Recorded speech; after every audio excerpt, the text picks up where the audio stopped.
एक क्वेश्चन है शादी को लेकर के कि हमको अगर मुझे शादी नहीं करनी और मेरी फैमिली चाहती है कि मैं शादी करूं, तो फिर मुझे क्या करना चाहिए, मैं अपनी फैमिली को कैसे कन्विंस करूं। और ये क्वेश्चन और ज़्यादा रेलेवेंट हो जाता है अगर हम लोग स्पिरिचुअल लाइफ जीने की कोशिश कर रहे हैं, बिकॉज कहीं ना कहीं स्पिरिचुअलिटी में ऐसा हमको बताया जाता है कि सेक्स से बचना चाहिए, ब्रह्मचर्य फॉलो करना चाहिए, शादी की जिम्मेदारियां नहीं लेनी चाहिए, तो आपकी स्पिरिचुअल ग्रोथ जल्दी होती है। तो अब मैं अपने घर वालों को कैसे कन्विंस करूं? सिंपली ये जान लीजिए कि कभी भी कन्फ्यूजन हमारा दूसरों के साथ बाद में होता है, सबसे पहले हमारा कन्फ्यूजन अपने साथ ही होता है। जो भी चीज़ें के लिए हम क्लियर हैं उसके लिए हमको किसी को भी कन्विंस नहीं करना पड़ता, हम कर जाते हैं। एग्जाम्पल के तौर पे हमारे रोज़मर्रा की लाइफ में हम कितना खाना खाते हैं, कोई किसी को कन्विंस नहीं करना है। कुछ दिनों बाद हमारे घर वालों को मालूम पड़ जाता है कि इसकी डाइट इतनी है, 2 रोटी 4 रोटी जो भी आप खाते हैं, इसके लिए आपको कन्विंस नहीं करना पड़ता। हालांकि पेरेंट्स आपको इन्फ्लुएंस करने की कोशिश करते हैं कि बेटा खा लें, अच्छा हेल्दी हो जाए, बट उनको क्लियर है कि इसका डाइट इतना है।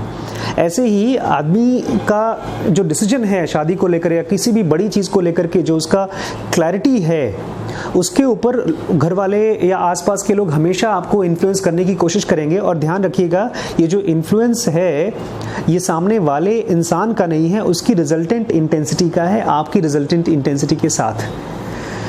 अगर मेरा रिजल्टेंट इंटेंसिटी मतलब मेरी क्लैरिटी या मेरा कन्फ्यूजन इस आदमी की क्लैरिटी या कन्फ्यूजन से कम है, तो ये आदमी हमारे ऊपर इन्फ्लुएंस कर जाएगा। मतलब अगर मेरे पिताजी मुझे साइकोलॉजिकली किसी भी तरह से इमोशनली कंसोल कर गए, काउंसिल कर गए कि शादी अच्छी चीज़ है, तो हम कर जाएंगे। और वहीं पर अगर हमारी क्लैरिटी बहुत ज़्यादा है, हमारी रिजल्टेंट इंटेंसिटी बहुत ज़्यादा है शादी करने की या नहीं करने की, तो फिर हमारे आसपास के लोग हमारी हरकतों से इन्फ्लुएंस हो जाएंगे। जैसे कि ओशो थे, कृष्णमूर्ति टाइप के जो लोग भी थे, इनको बहुत ज़्यादा दिक्कत नहीं आई थी, बिकॉज बहुत ही यंग एज से दे वर वेरी क्लियर।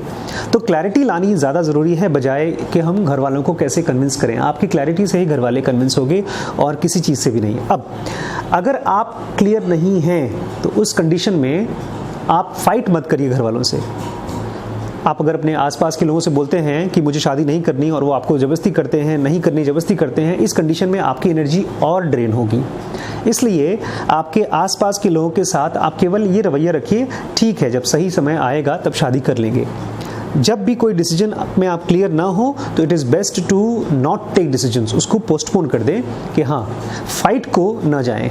धीमे धीमे जैसे जैसे समय बीतेगा आपकी क्लैरिटी बढ़ती जाएगी, आपकी रिजल्टेंट इंटेंसिटी बढ़ती जाएगी। उसके बाद आप या तो शादी पूरे मन से करेंगे, बिकॉज आपको ये क्लियर हो चुका रहेगा, जैसे मुझे क्लियर हो गया कि शादी से कोई स्पिरिचुअल ग्रोथ में रुकावट नहीं होती, इनफैक्ट सपोर्ट होता है। या तो आपको क्लियर हो जाएगा जैसे ओशो या कृष्णमूर्ति को हुआ था कि उनकी स्पिरिचुअल जर्नी उनको अकेले करनी है। ये जब आपको क्लियर हो जाएगा तो आपके घर वालों को आराम से क्लियर हो जाएगा। तो सबसे पहले खुद को क्लियर करें। Thank you. दोस्तों, हम चाहते हैं कि आप ज़ेनोगा को ठीक ऐसे ही समझें जैसे एक योगी योग को समझता है। योगी वो नहीं है जो घर बार छोड़ करके कहीं साधु सन्यासी बन जाता है। योगी वो है जो अपने माइंड के साथ काम करता है, बिकॉज उसको विश्वास हो चुका है कि टीचर्स होते हैं, मास्टर्स होते हैं और उनको वो खोज रहे हैं, स्टूडेंट्स खोज रहे हैं। तो मुझे लगता है कि ज़ेनोगा बेसिक कोर्स के ज़रिए आप अपने आप को सचमुच का एक ज़ेनोगी बना सकते हैं। You are most welcome to join this programme. Business को कैसे एग्जीक्यूट किया जाता है, एक हम लोग बिजनेस बेसिक कोर्स लेकर आ रहे हैं, जिसको ज्वाइन करके आप किसी भी तरह का बिजनेस करें, किसी भी तरह का आप सीख सकते हैं, बशर्ते आप विलिंग हो इस पूरे एक्सपेरिमेंट को सीखने के लिए। चाहे गूगल हो, चाहे एप्पल हो, जो भी दुनिया में बड़ी बड़ी कंपनीज हैं, उन्होंने इस एग्जीक्यूशन के मेथड को अप्लाई किया है, तभी वो बड़े हो पाए हैं। तो अगर आप सीखना चाहते हैं तो आपका बिजनेस बेसिक कोर्स में स्वागत है।